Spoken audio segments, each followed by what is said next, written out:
I'm here in my garage, and today we're gonna install a Magnaflow Catback, and we'll see how that goes.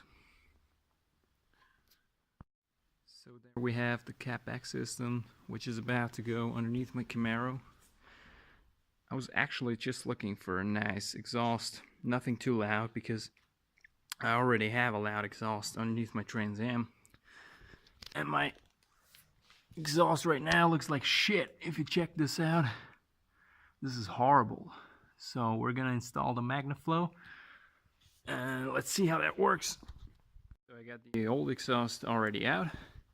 Took me about 10 minutes.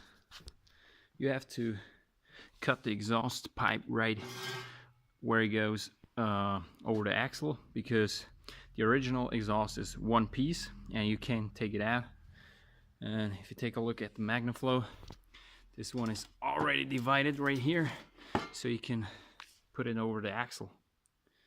Yeah, so we're about to install this one now.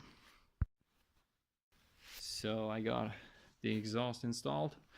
I still need to align the tips and everything a little bit. I just put it up there. Look at that, it looks so much better than the original one.